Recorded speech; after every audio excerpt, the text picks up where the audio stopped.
akuntansi transaksi istiqna dan istiqna paralel. Kasus metode presentasi penyelesaian dalam pembayaran secara tunai. Transaksi atau dalam ribuan rupiah, penjual, pembeli. Sebelum melakukan akad, dikeluarkan biaya sebesar Rp250 untuk melakukan survei. Jurnal pada penjual, beban pra-akad ditangguhkan Rp250, pada kas Rp250. Jika ternyata kemudian hari dilakukan akad, jurnalnya beban istiqna Rp250, pada beban pra-akad ditangguhkan Rp250. Jika tidak terjadi akad, jurnal penjual, beban pra-akad Rp250, pada beban pra-akad ditangguhkan sebesar Rp250. Dilakukan akad dengan informasi sebagai berikut. Biaya perolehan atau produksi sebesar 1.000, margin keuntungan 200, nilai tunai saat penyerahan 1.200.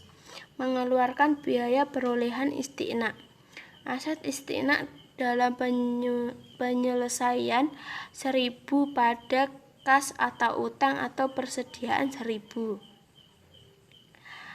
Pada akhir periode tahun buku, pengakuan pendapatan tergantung presentasi penyelesaian yang telah diakui.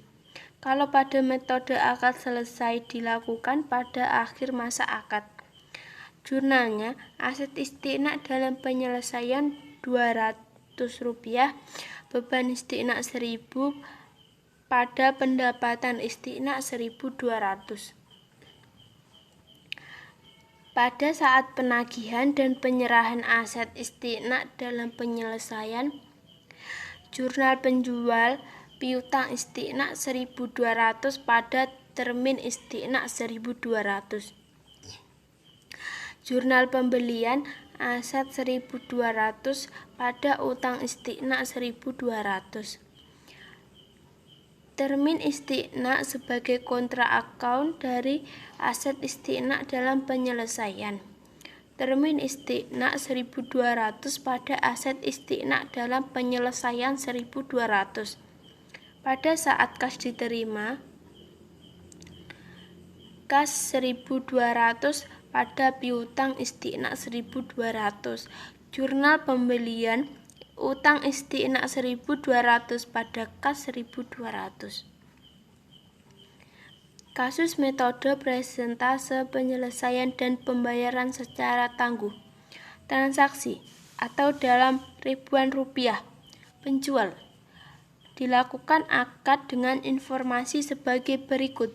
Biaya perolehan atau produksi 1.000, margin keuntungan 200, nilai tunai saat penyerahan 1.200, nilai akad karena tangguh 1.500, selisih nilai akad dan tunai 300. Mengeluarkan biaya perolehan istiqna. Jurnal penjual, aset istiqna dalam penyelesaian 1.000, kas atau utang atau persediaan 1.000. Pada akhir periode tahun buku, pengakuan pendapatan atau tergantung presentase penyelesaian yang telah diakui. Jurnal penjual, aset istiqna dalam penyelesaian 200, beban istiqna 1.000 pada pendapatan istiqna 1.200. Pada saat penagihan dan penyerahan aset istiqna kepada pembeli.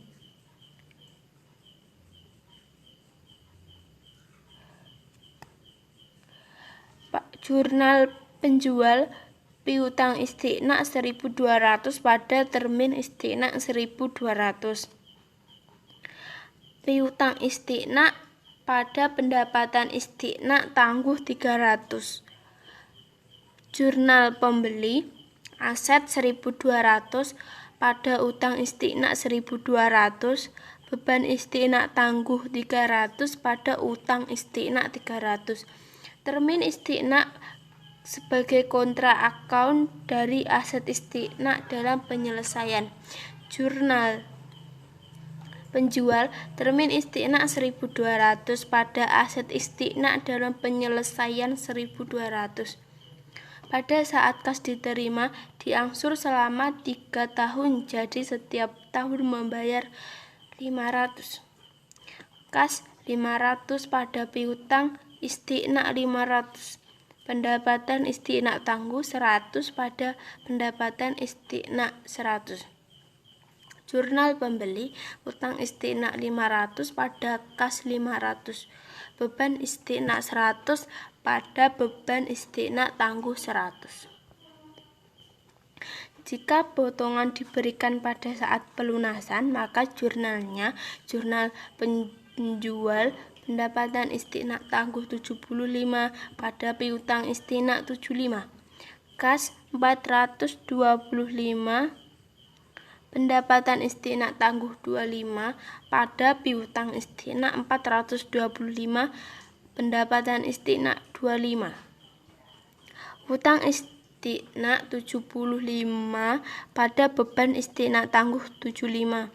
Utang istiqna 425 beban istiqna 25 pada beban istiqna tangguh 25 kas 425. Jika potongan diberikan setelah pelunasan, maka jurnal penjual kas 500 pendapatan istiqna tangguh 100 pada piutang istiqna 500 pendapatan istiqna 100. Pendapatan istiqna 75 pada kas 75. Jurnal pembeli utang istiqna 500 beban istiqna 100 kas pada kas 500 beban istiqna tangguh 100 kas 75 pada beban istiqna 75. Contoh kasus ijaroh. Tanggal 2 transaksi dalam ribuan rupiah pemberi sewa penyewa. Tanggal 2 Januari 2007 pemberi sewa dan penyewa mendatangi akad ijaroh atas mobil selama 3 tahun. Disepakati bahwa pembayaran dilakukan setiap bulan sebesar 12.500.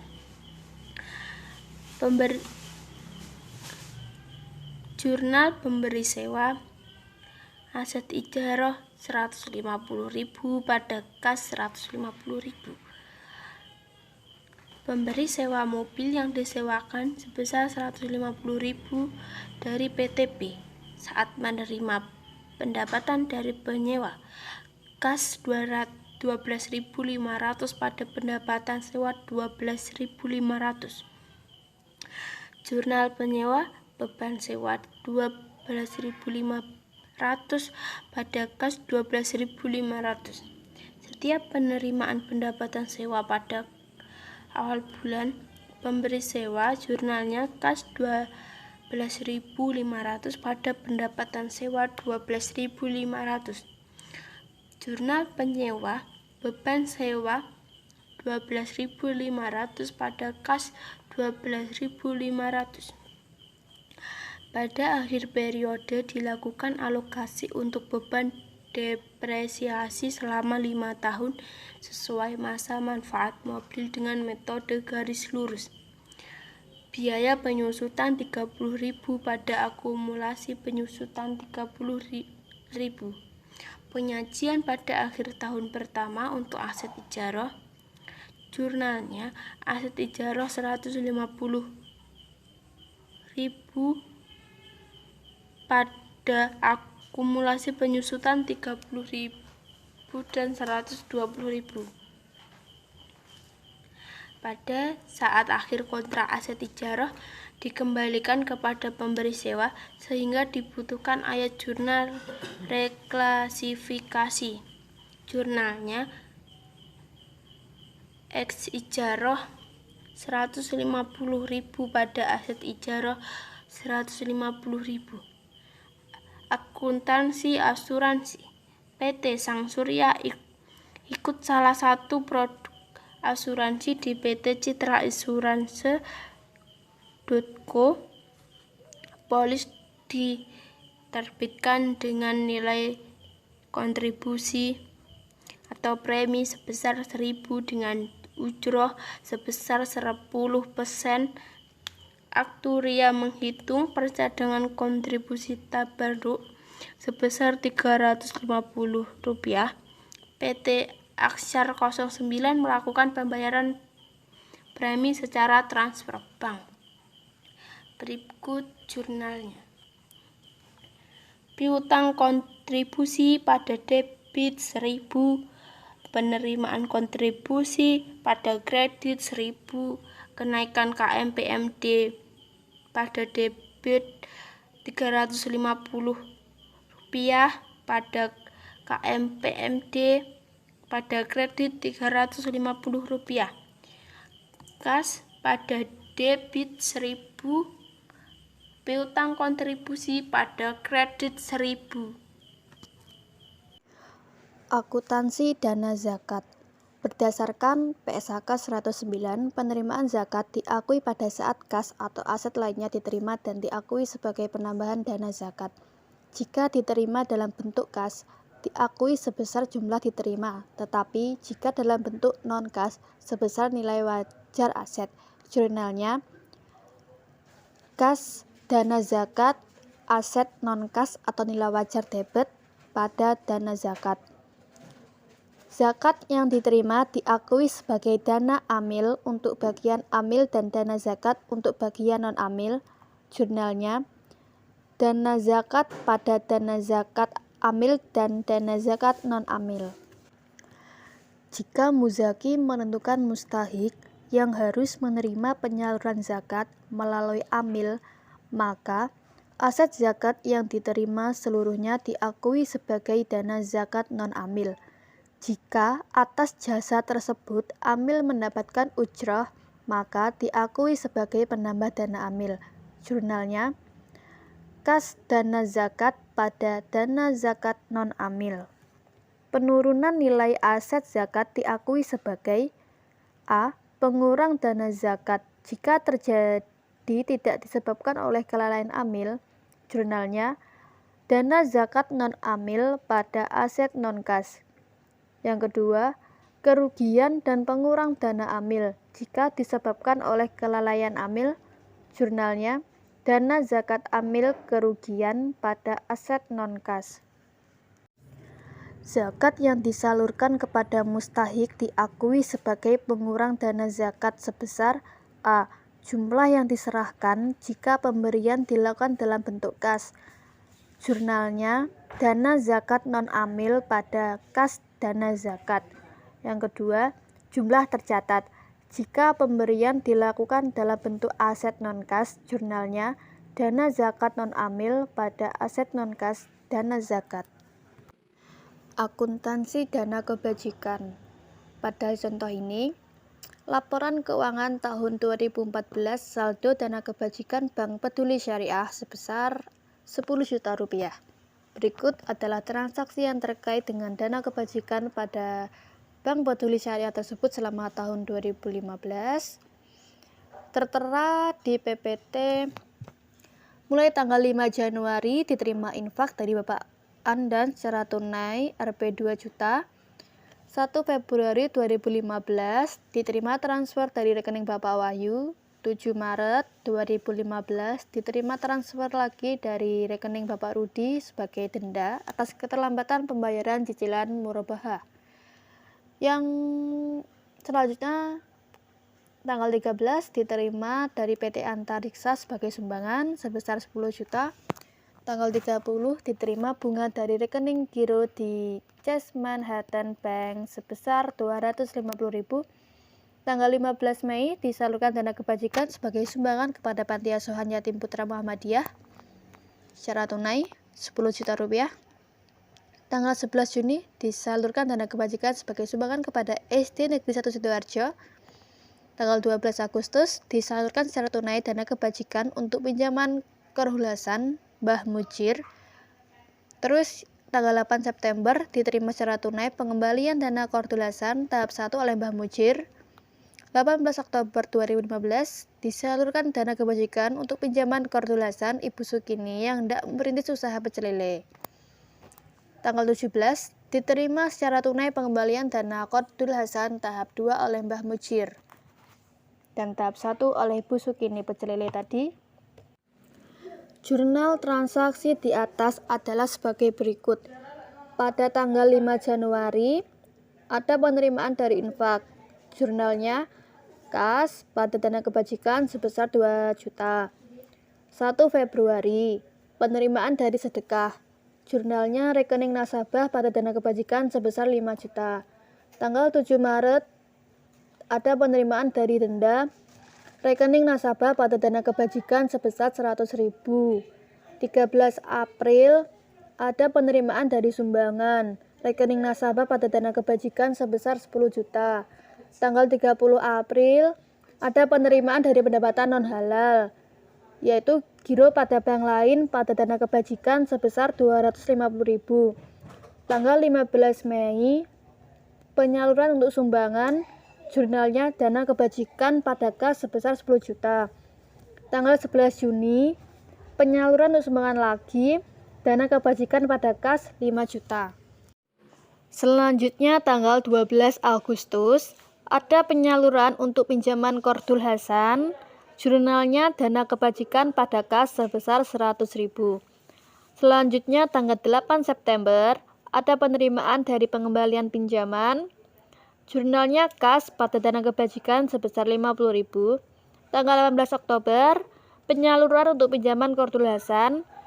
Jurnalnya dana kebajikan pada kas sebesar 500.000. Yang terakhir tanggal 17 September penerimaan dari pengembalian pinjaman dari Bu Sutini dan Mbah Mujir tadi, kas pada dana kebajikan sebesar 150.000. Akuntansi pembiayaan Qard.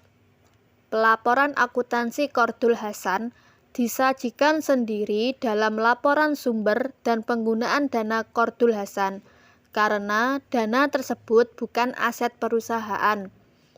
Dalam hal bank sebagai pinjaman Qard, maka bank akan membuat jurnal untuk mencatatnya sebagai berikut. A. Pada saat menerima pinjaman, giro pada BI atau giro pada bank lain pada liabilitas lainnya utang Qard. B. Pada saat pelunasan utang Qard ditambah kelebihan pembayaran, jurnalnya liabilitas lainnya utang Qard. Beban lainnya beban Qard pada giro pada BI atau giro pada bank lain.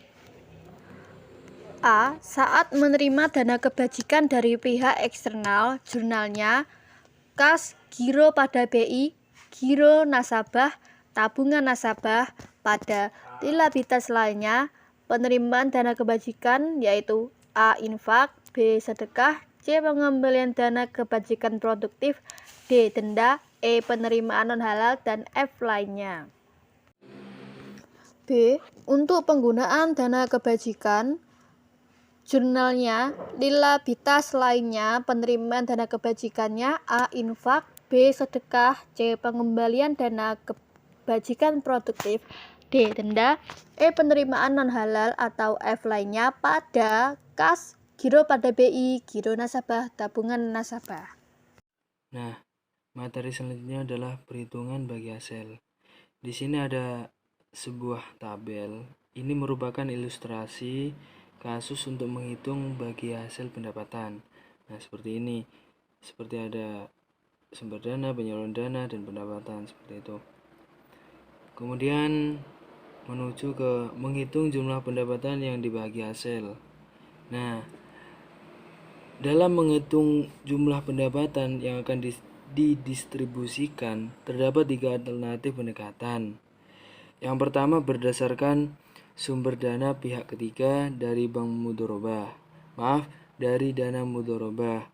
Yang kedua sumber dana pihak ketiga dari dana mudharabah dan wadi'ah. Yang ketiga dari seluruh sumber dana, seperti itu. Jadi kita akan bahas satu-satu. Yang pertama, pendapatan yang akan dibagi berdasarkan sumber dana pihak ketiga dari sumber dana mudharabah, seperti itu. Di sini terdapat kolom kelompok rata-rata harian saldo sumber dana, rata-rata harian pembiayaan, pendapatan penyaluran dana, dan pendapatan bagi hasil. Nah, di sini terdapat penghimpunan dana. Yang pertama tabungan mudharabah dan deposito mudharabah. Nominal di sini didapat dari data yang awal. Jadi ini tabungan mudharabah sebesar 60 juta dan deposito mudharabah sebesar 140 juta. Seperti itu. Kemudian dijumlah hasilnya 200 juta. Kemudian penyaluran dana juga sama, sumbernya dari data yang awal. Kemudian jumlahnya 400 juta. Kemudian untuk kolom yang ketiga adalah pendapatan penyaluran dana. Ini juga didapat dari data yang pertama seperti ini. Jadi ini semua tinggal memasukkan saja. Seperti itu. Ini jumlahnya seperti itu. Kemudian di total semuanya hasilnya 200. Kemudian pendapatan untuk bagi hasil hasilnya 1 juta. Ini didapat dari mana? Nah, ini didapat dari jumlah rata-rata saldo sumber dana dibagi jumlah rata-rata saldo harian pembiayaan dikali jumlah pendapatan. Seperti itu. Jadinya 200 juta dibagi 400 juta dikali 2 juta hasilnya 1 juta. Seperti itu. Oh ya, dan juga kan ini datanya sudah sebagai rata-rata. Kan ada juga data yang per tanggal. Jadi tanggal 1 sekian, tanggal 2 sekian. Nah, untuk menghitung rata-rata harian seperti itu ada rumusnya tersendiri seperti ini.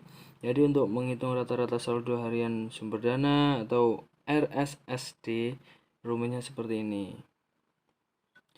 Dan untuk menghitung rata-rata saldo harian pembiayaan juga sama seperti yang nomor 1. Kan berhubung data yang awal itu sudah tersimpul atau sudah di rata-rata, jadinya kita tinggal masukkan saja seperti itu.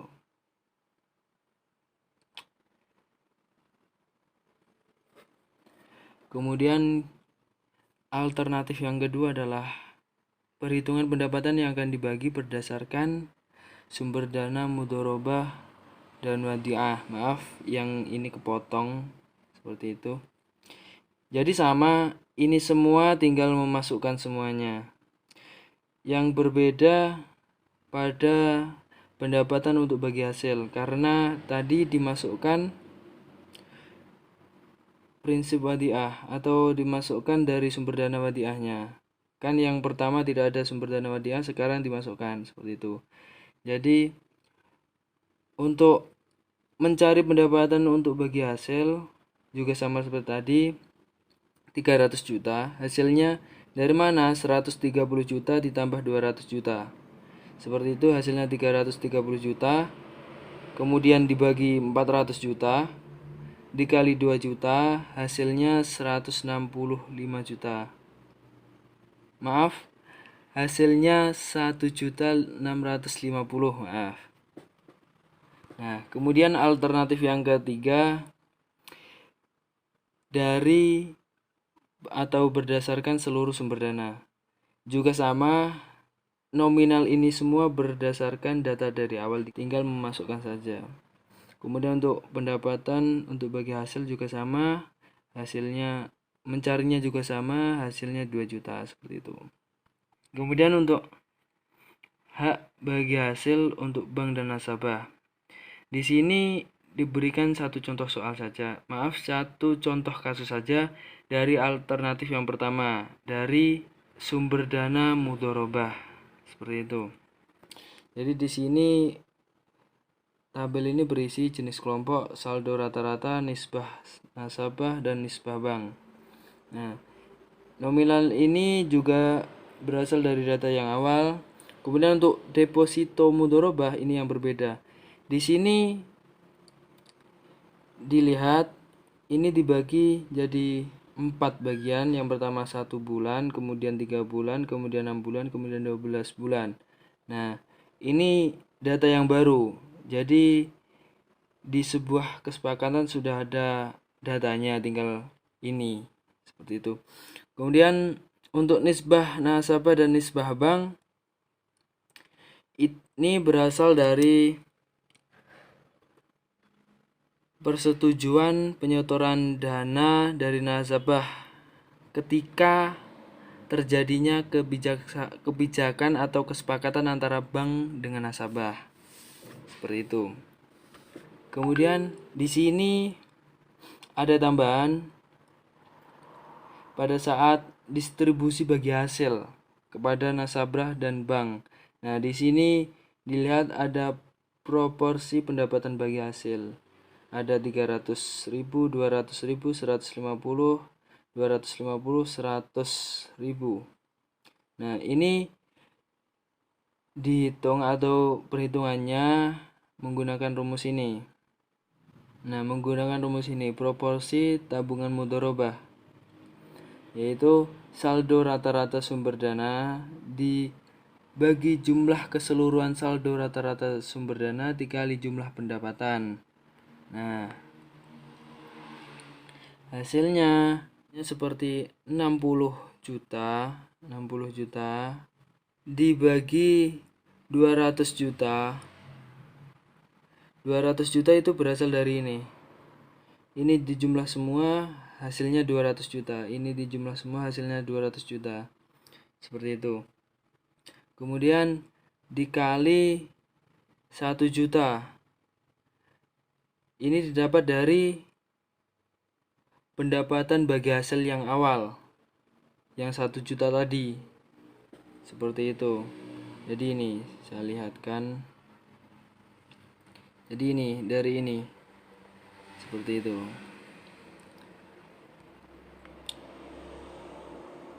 Kemudian nanti hasilnya dapat 300 juta. Seperti itu.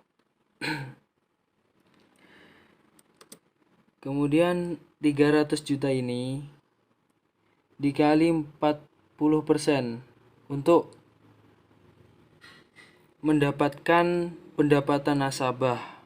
Nah, pendapatan yang dibagikan kepada nasabah. Jadi hasilnya 120 juta ini nanti dibagikan kepada nasabah. Kemudian 300.000 dikali 60%, hasilnya 180.000. Ini nanti pendapatan yang dibagi hasil ke bank, seperti itu. Nah, untuk yang bawah-bawah ini sama semua caranya, seperti itu.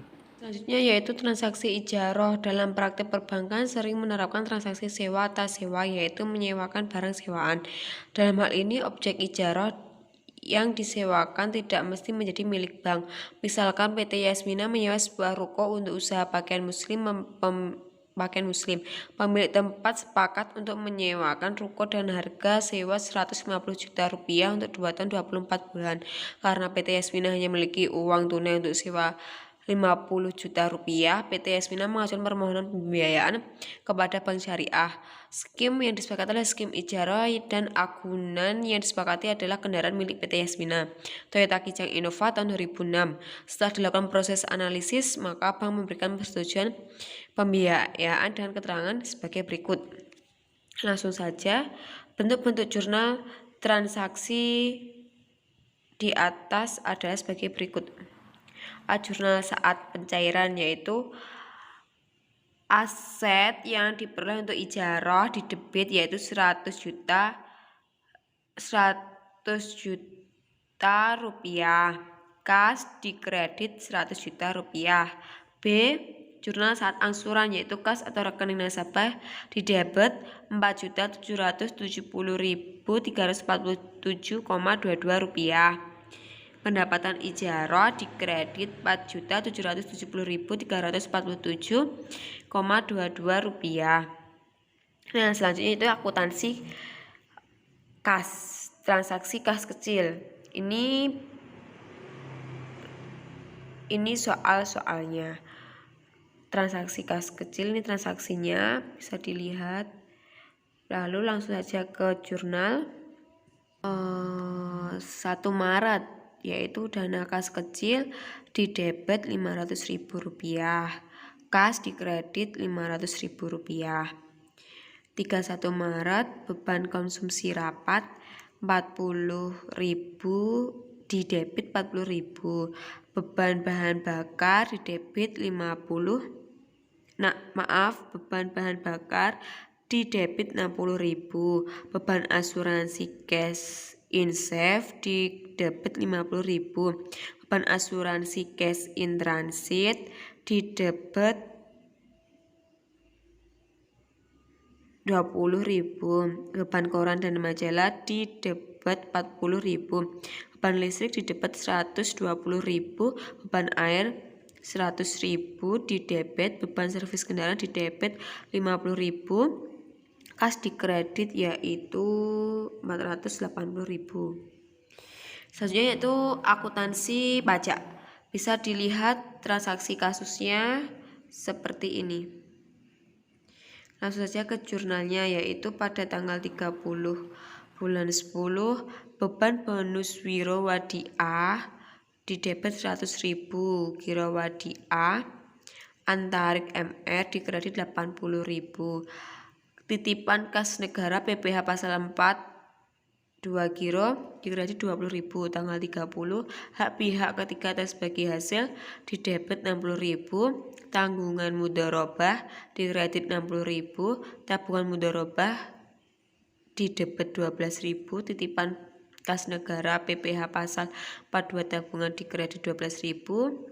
Pada tanggal 1 bulan 11, yaitu beban gaji di debit Rp3 juta, tabungan mudharabah di kredit Rp2.700.000, titipan kas negara di kredit Rp300.000.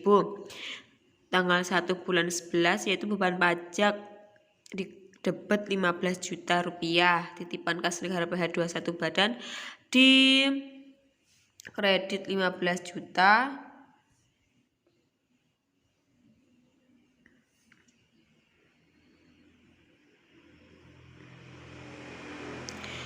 Tanggal 1 bulan 11 yaitu dividen di debit Rp20 juta, tabungan mudharabah atas nama Juara Rohmadi di kredit Rp16 juta, titipan kas negara PPh pasal 42 dividen di kredit Rp4 juta.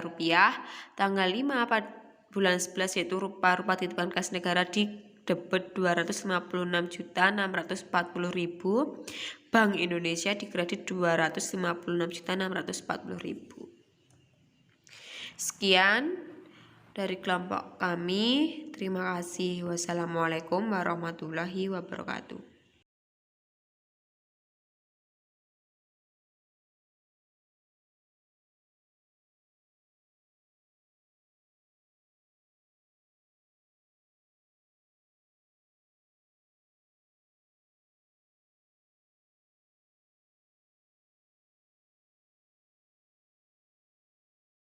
Bismillahirrohmanirrohim. Laisa alaikum junahun an tabtagu fadalam min rabbikum fa idza afadatum min arafatin fadhkurullaha indal masharil haram wadhkuruhu kama hadakum wa in kuntum min qablihi laminad dhalin. Artinya, bukanlah suatu dosa bagimu mencari karunia dari Tuhanmu. Maka apabila kamu bertolak dari Arafah, berzikirlah kepada Allah di Masyaril Haram, dan berzikirlah kepadanya bagaimana Dia telah memberi petunjuk kepadamu, sekalipun sebelumnya kamu benar-benar termasuk orang yang tidak tahu. Bismillahirrahmanirrahim. Wa aqimus sholata wa atuz zakata warka'u ma'ar raki'in. Dan laksanakanlah sholat, tunaikanlah zakat, dan rukuklah bersama orang yang rukuk. Quran Surat Al-Baqarah ayat 43. Ini insya Allah dalil tentang perhitungan bagi hasil. أعوذ بالله من الشيطان الرجيم بسم الله الرحمن الرحيم يا أيها الذين آمنوا لا تأكلوا أموالكم بينكم بالباطل إلا أن تكون تجارة عن تراض منكم ولا تقتلوا أنفسكم Innallaha kana bikum rahima. Shadaqallahul azim. Ayat tentang akad ijarah yaitu surat Al-Tolak ayat 65 yang berbunyi Bismillahirrahmanirrahim. Fa'in arda'na lakum fa'atuhunna ujurahumhunna wa utamiru bainakum bima'rufi wa in da'asartum fasartudi'ulahu ukhra, yang artinya kemudian jika mereka menyusukan anak-anakmu untukmu maka berikanlah mereka upahnya dan musyawarahkanlah segala sesuatu dengan mereka dengan baik, dan jika kamu menemukan kesulitan maka perempuan lain boleh menyusukan anak itu untuknya.